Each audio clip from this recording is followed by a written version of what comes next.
Once, upon a midnight dreary, while I pondered weak and weary over many a quaint and curious volume of forgotten lore, while I nodded, nearly napping, suddenly there came a tapping, as of someone gently rapping at my chamber door. "'Tis some visitor," I muttered, tapping at my chamber door. Only this, and nothing more. Distinctly I remember it was in the bleak December, and each separate dying ember wrought its ghost upon the floor. Eagerly I wished the morrow. Vainly I had sought to borrow from my books surcease of sorrow for the lost Lenore, for the rare and radiant maiden whom the angels name Lenore, nameless here, forevermore. And the silken, sad, uncertain rustling of each purple curtain thrilled me, filled me with fantastic terrors never felt before, so that now, to still the beating of my heart, I stood repeating, "'Tis some visitor entreating entrance at my chamber door, some late visitor entreating entrance at my chamber door. This it is, and nothing more." Presently, my soul grew stronger. Hesitating then no longer, "Sir," said I, "or madam, truly your forgiveness I implore, but the fact is I was napping. And so gently you came rapping, and so faintly you came tapping at my chamber door, that I scarce was sure I heard you. Here, I opened wide the door. Darkness there. Nothing more. Deep into that darkness peering. Long I stood there wondering, fearing, doubting, dreaming dreams no mortal ever dared to dream before, but the silence was unbroken. The stillness gave no token, and the only word there spoken was the whispered word, "Lenore." This I whispered, and an echo murmured back the word, "Lenore." Merely this, nothing more.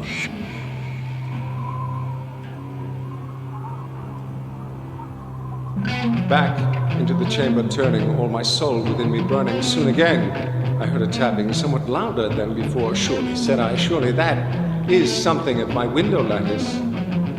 Let me see then what thereat is, and this mystery explore. Let my heart be still a moment, and this mystery explore. 'Tis the wind, and nothing more." Open here I flung the shutter, when, with many a flirt and flutter, in there stepped a stately raven of the saintly days of yore. Not the least obeisance made he, not a minute stopped or stayed he, but with mien of lord or lady perched above my chamber door, perched upon a bust of Pallas, just above my chamber door, perched and sat, nothing more. Then this ebony bird beguiling my sad fancy into smiling, by the grave and stirred decorum of the countenance it wore. "Though thy crest be shorn and shaven, thou," I said, "art sure no craven, ghastly, grim, and ancient raven, wandering from the nightly shore. Tell me what thy lordly name is on the night's Plutonian shore." Quoth the raven, "Nevermore." Much I marveled this ungainly fowl to hear discourse so plainly, though its answer little meaning, little relevancy bore, for we cannot help agreeing that no living human being ever yet was blessed with seeing bird above his chamber door, bird or beast, upon the sculpted bust, upon his chamber door, with such a name as Nevermore. But the raven, sitting lonely on the pallid bust, spoke only that one word, as if his soul in that one word he did outpour. Nothing farther than he uttered, not a feather than he fluttered, till I scarcely more than muttered, "Other friends have flown before. On the morrow he will leave me, as my hopes have flown before." Then the bird said, "Nevermore."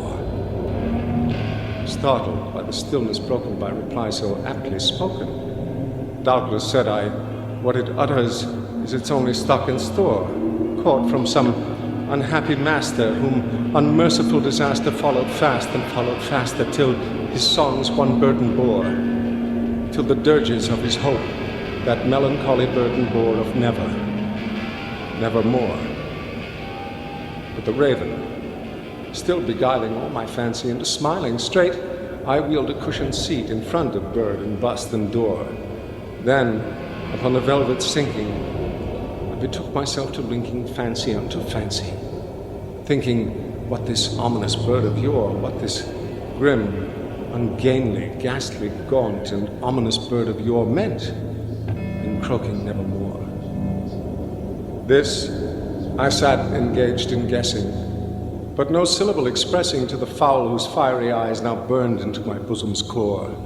This and more I sat divining, with my head at ease reclining on the cushion's velvet lining that the lamplight gloated o'er, but whose velvet violet lining with the lamplight gloating o'er she shall press on nevermore. Then methought the air grew denser, perfumed from an unseen censer swung by seraphim whose footfalls tinkled on the tufted floor.